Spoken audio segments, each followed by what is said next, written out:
Hi, Scorpio. It's Denise with Divine Soul Astrology. Today we're talking about your new moon, which is on November 19th at 10:47 p.m. here in the States. Check for the time in your own area because for some people it'll be on the 20th, the next day. Yeah. And so Scorpio, this is your new moon, right?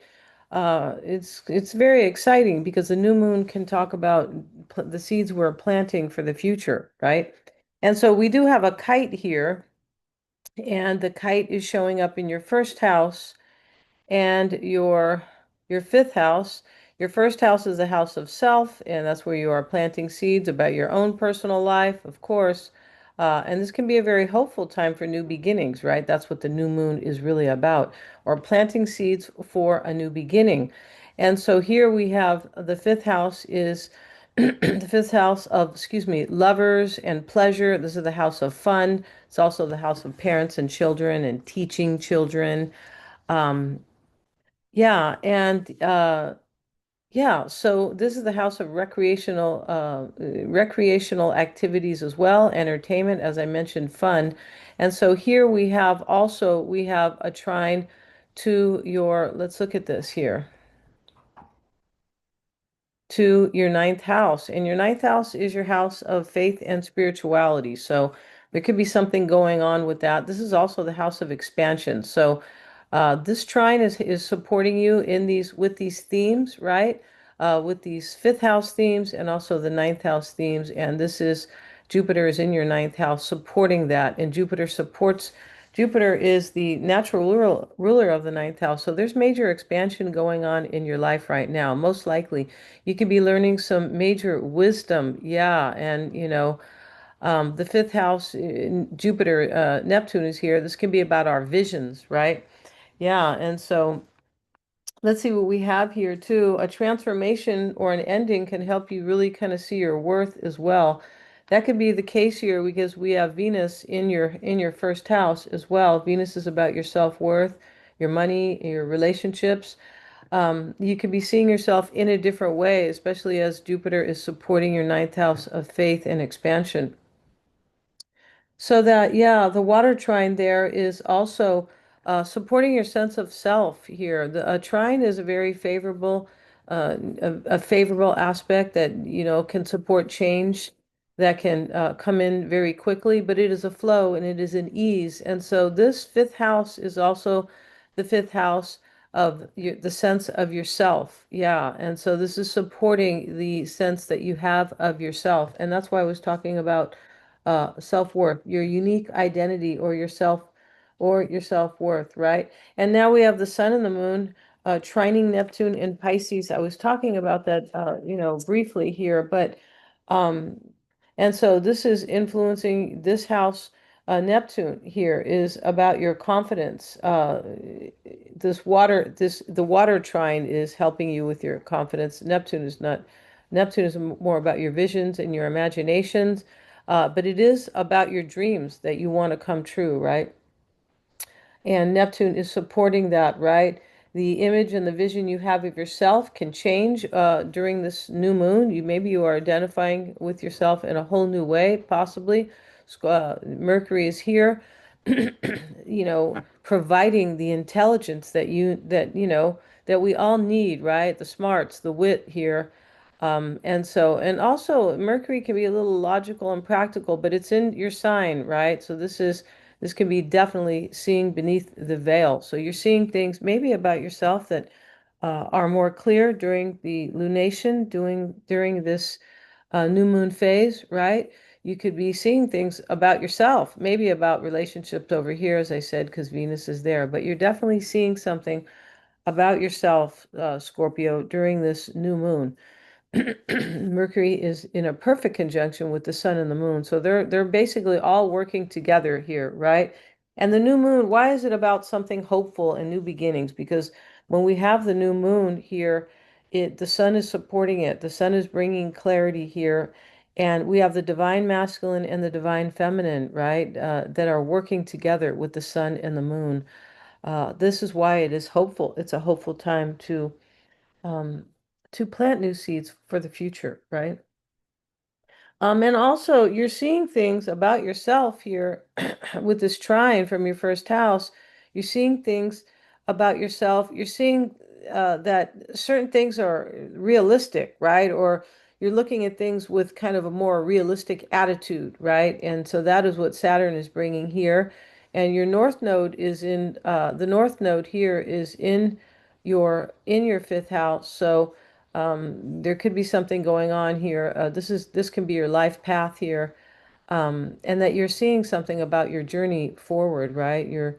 This is the North Node is, becoming your true self, right? And becoming your best self. So there could be something going on here during the new moon that you're seeing here that can help you that is just supporting you in many ways, right? But this is about, yeah, with Saturn here, it's about your confidence here, and Neptune, your confidence, your hard work, and your seriousness here. But you have um, to this house, right? But here you have Neptune supporting your dreams. So this is a perfect combination for you. It could be dreams with relationships, dreams in love, dreams in possibly career. Sometimes the fifth house, since it is a sense of yourself, it can be about your career as well. Um, yeah, and so this can be about children as well. This fifth house, parents even. And you can have the vision that you have for yourself can really change here when we see this trine going, to the fifth house is with this trine to Neptune in Pisces.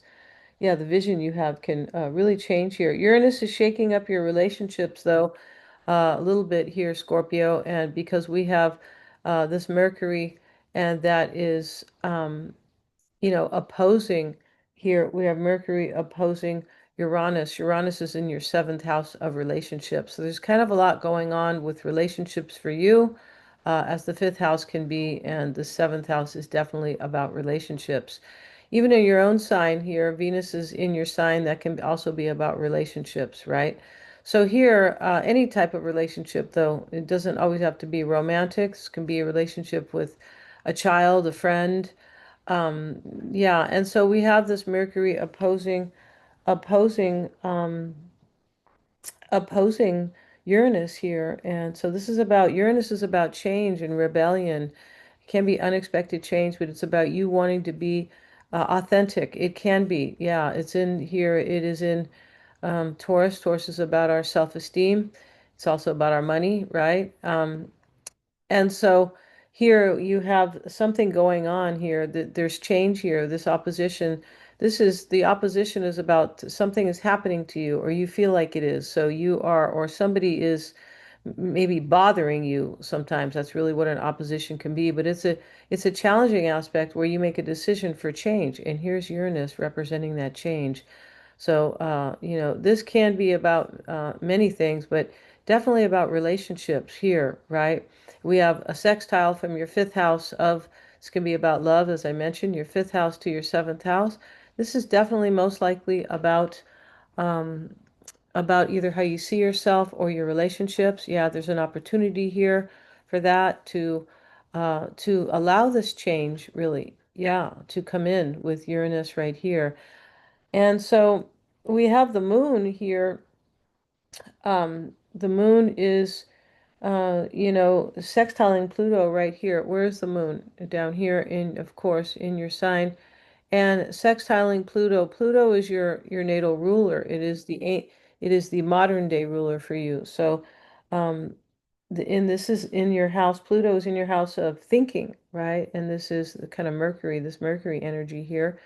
Um, and we also have the moon Mercury that is sextiling this Pluto here. So this third house, that is actually in your fourth house. I beg your pardon here. The moon, yeah, that is in your fourth house. I beg your pardon here. But this fourth house is about home and family. So there's a lot of change here.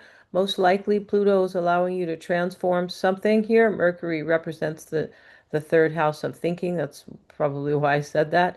So, this here is there's an opportunity here for you to see something in its true light, to transform something here that has to do with your emotions, or how you approach your emotional kind of your life. And what I mean by that is we make decisions with our emotions, right? Everything we do, our emotions are always checking in, especially with you, Scorpio, because you are a very emotional sign, right?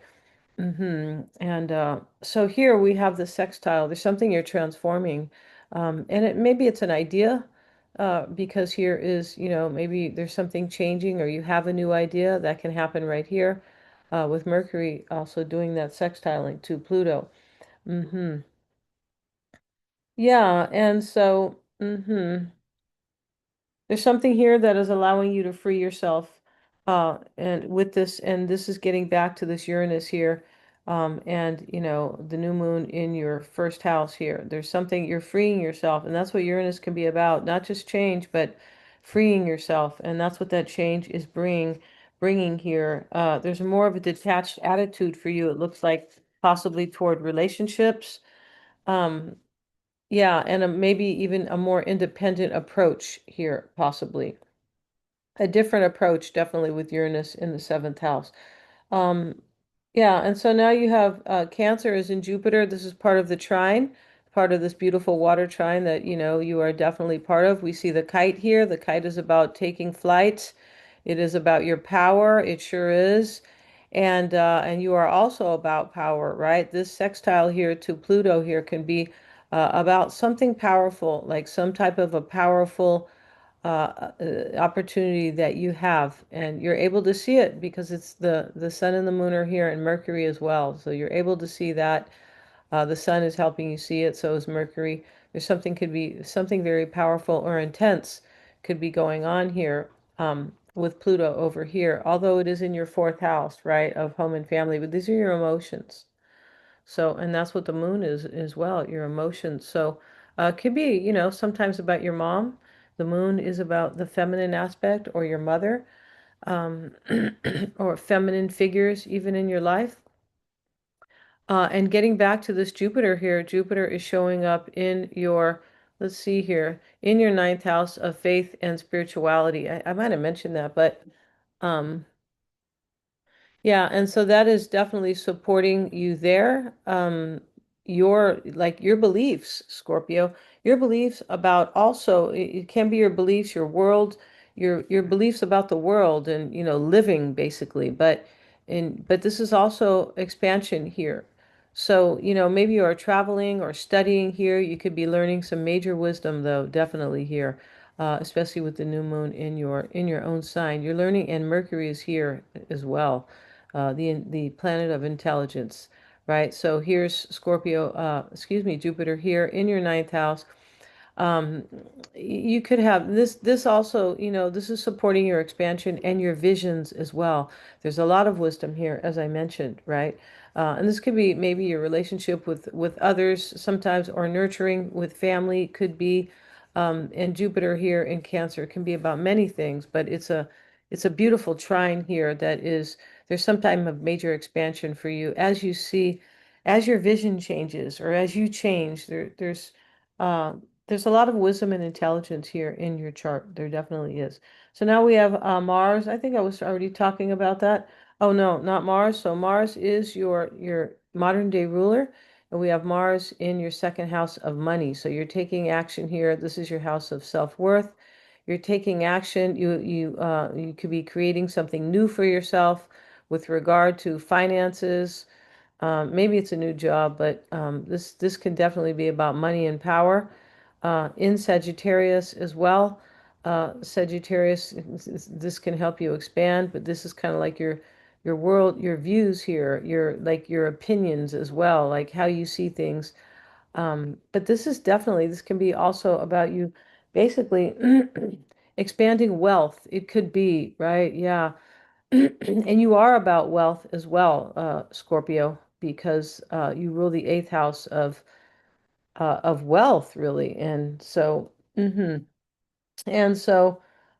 you have the Mars is also squaring your nodes here. So the node over here is in your 11th house of the future. This is, you're leaving things behind here. There's a transformation for you, definitely. And this has been here. It's been in Virgo for a good while now. It's going to change in 2026.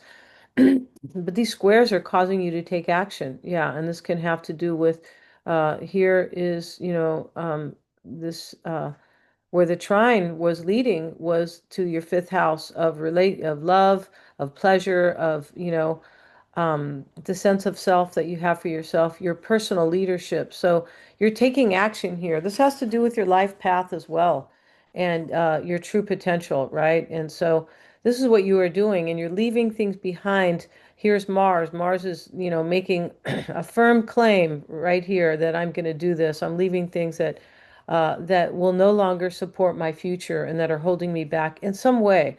It could be family wounds. It can be many, many things with the South Node, but the South Node it can be seen as your lower self, and the North Node can be seen as your higher self. So you're taking action to change all that. That's what I mean.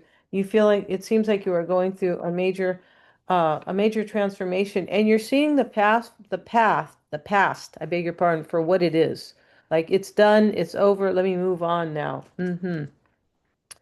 And there's a spirit here with Mars and Sagittarius of adventure, personal growth, and excuse me, sure, and letting you excuse me, your future with more groundedness. Here, this is the South Node is in here, is in Virgo, a very practical sign. You're seeing things like with a little bit more of a realistic approach. That's how it looks here. This is spiritual growth for you as well, and there can be a knowing or an uncomfortable truth here that possibly that you are seeing here that you're like, I'm letting that go. That's not helping me do anything, right? No, it looks like it's an attitude, right? You're learning a lot with the new moon in your sign. You're creating balance between your physical self and your spiritual self, and that's a really good thing. It sure is. Um, and I talked about um, the new moon here. Um, Yeah, and so there we go. And I beg your pardon, you guys. So yeah, it's a really good time for you, Scorpio. I feel like it is. These water trines are really, this new moon is, you're able to plant new seeds for the future and you're leaving things behind. It's really a great time for you. And the water trines are, of course, in your in your fellow, your fellow water sign. So that is always a really supportive aspect. All right, and I'll see you in the next video. Thank you so much for watching. Please like, share, and subscribe. It's helping me to get to 1,000 subscribers, yeah, and get the watch time that is needed. And if you want a psychic reading with me, I'm also a psychic. You can have an astrology reading. Check out the description box below. Thanks so much, you guys. Hit the little bell if you want to be notified of my new videos or of my upcoming uploads. Thank you so much, you guys.